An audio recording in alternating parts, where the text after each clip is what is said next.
en welkom terug by nog 'n episode van Wat wil Jesus ons leer? Vandag kyk ons na die tweede boek van Samuel. Maats, kom ek vertel vir julle 'n storie. Lisa en die speelgrond belofte. Lisa en haar beste vriend Ben het een middag op die speelgrond gespeel. Ben het vir Lisa beloof dat hy môre sy nuwe bal gaan bring, sodat hulle daarmee kan speel. Lisa was so opgewonde. Sy het die hele dag gewag vir Ben om met die bal te kom, maar toe sy by die skool kom, het Ben sy bal by die huis vergeet. Lisa was teleurgesteld. Sy het uitgesien daarna om met die nuwe bal te speel. Maar Ben het sy belofte gebreek. Nie omdat hy wou nie, maar omdat mense partykeer vergeet. Dit het haar laat dink aan 'n ander vriend, Jesus. Hy beloof dinge, maar hy vergeet nooit en breek nooit sy beloftes nie. Dawid in die Bybel het dieselfde beleef. God het vir hom beloof dat sy koningskap vir altyd sal voortgaan, selfs toe dinge soms moeilik was en Dawid foute gemaak het. God het steeds sy belofte gehou. God is nie soos mense wat soms beloftes breek of vergeet wat hulle beloof het nie.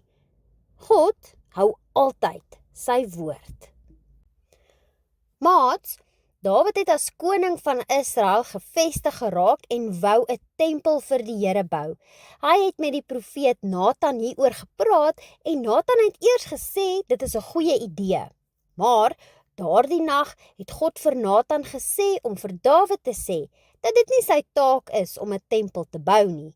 God sou eerder iets vir Dawid doen. God het aan Dawid 'n groot belofte gemaak. God het beloof dat hy vir Dawid 'n koningskap sou bou wat vir altyd sal bly. Een van sy nageslagte sou oor Israel regeer en hierdie koning sou 'n spesiale verhouding met God hê. God het beloof dat hy hierdie koningskap sou bevestig vir ewig.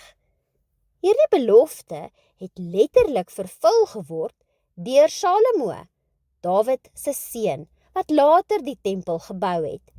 Maar uiteindelik het hierdie belofte sy volmaakte vervulling gevind in Jesus Christus, die ewige koning uit die nageslag van Dawid.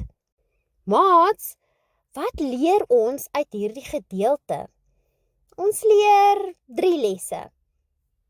Eerstens, hou God sy beloftes, al vat dit lank om te gebeur. Dawid het hierdie belofte ontvang, maar hy het nie self die tempel gebou nie. God se planne gebeur op sy tyd. Tweedens, leer dit ons dat selfs as mense foute maak, verander God se beloftes nie. Dawid was 'n man na God se hart, maar hy het ook foute gemaak. Hy het gesondig met Batseba en 'n paar slegte besluite geneem. Tog het God sy belofte gehou. En derdens, Jesus is die volmaakte vervulling van God se belofte. God het beloof dat iemand uit Dawid se nageslag vir altyd sou regeer. En dit het gebeur met Jesus, die koning van konings. Die spesifieke vers waarna ons kyk is 2 Samuel 7 vers 28. Here, U is die God en U het vir U dienskneg hierdie goeie belofte gegee. Daar sy maats. Onthou, beloftes is daar om gehou te word.